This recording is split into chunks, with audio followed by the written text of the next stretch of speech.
Good morning mga ka-faith. Welcome back to my channel. Bagong umaga, bagong vlog, bagong pag-asa, bagong blessing. Kasi every gising is a blessing. Ayan, nakikita nyo po sa ating harapan, mayroon tayong manok, minced garlic, black pepper, asukal, at saka yung pineapple juice. Meron din tayong light sauce mga kafe. Kasi imamarinate natin ang gagawin nating chicken tocino. Ayan, masarap yan mga kafe. Madali lang ito. Kaya tara na. Samahan nyo ako mga kafe sa ating pagmamarinate. Ayan, pagsamasamahin lang po natin mga kafe ang mga ingredients, yung asukal, ilagay natin sa pineapple juice, yung minced garlic. Ayan. Maraming garlic ang nilagay ko mga kafe para sa ganun ay mas malasa, mas masarap. Tapos light sauce, 3 tablespoon.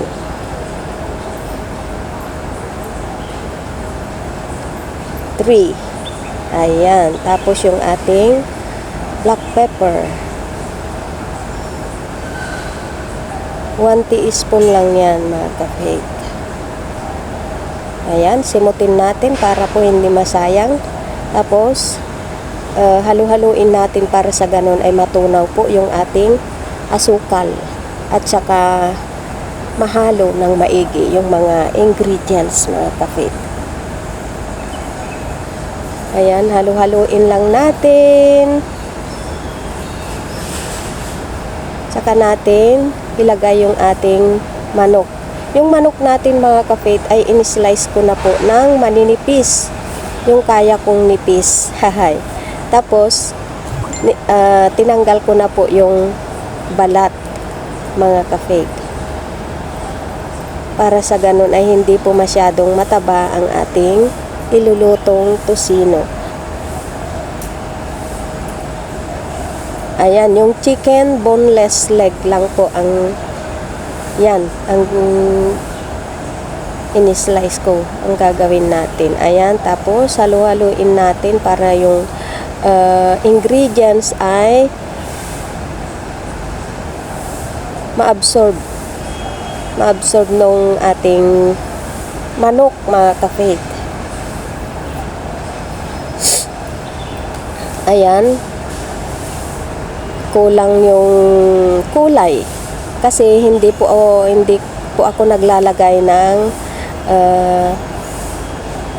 food color sa ating pagkain kasi hindi po maganda sa ating kalusugan. Kaya nagdagdag po ako ng dark sauce mga ka-faith. Kung gusto nyo naman yung makulay, pwede nyo kayong gumamit ng annatto seed powder. Meron naman nabibili dyan. Yun, mas safety yun. Mas maganda rin yung kulay, mga kafe, kapag gusto nyo yung makulay. Pero ito, papakain natin sa ating mga amo, kaya natural color lang po, mga kafe. Ayan. Mas masarap po ang ating tocino kung ibabad natin ng overnight mga kafe sa refrigerator para sa ganon ay mas malasa. Pero itong minarinate natin, mamayang hapon ko na po itong lulutuin. Ayan, i-cover natin, cover lang natin ng Glad wrap. Tapos, ilalagay natin sa refrigerator. Mamaya ulit mga kafe, ipapakita ko na lang sa inyo pag lulutuin ko na po ito. Ayan, ito na po mga kafe, ang ating minarinate. Iluluto na po natin. Painitin lang po natin ang ating kawali. Saka natin ilalagay. Huwag na natin munang lagyan ng mantika. Ayan. Isa-isahin muna natin na ilagay.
Ayan, nag-subside na yung sauce niya mga ka-faith. Bantayan lang po natin at balibalik ta rin para sa ganun ay hindi po masunog ang ating nilulutong tocino. Ayan, ang bango-bango na mga ka-faith. Ang sarap-sarap niyan. Ito pwedeng ulam, pwedeng gawing sandwich mga ka-faith. Ayan, lagyan mo lang ng gulay. Lagay sa tinapay. Ayan, masarap po yan mga ka-faith. Kung nakukulangan po kayo mga ka-faith sa kulay niya, pwede nyo rin siyang dagdagan ng dark sauce. Ayan, pwede nyo rin tikman yung sauce niya kung ano ang kulang. Kung kulang ng alat, dagdagan lang po ng asin o kaya light sauce. Ayan.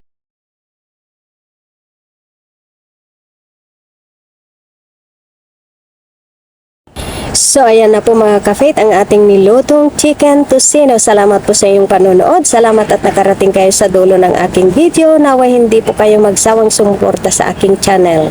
Ingat po kayo lagi. Ang Diyos ang laging gumabay at mag-ingat sa inyong lahat. I love you all. God bless. Babu!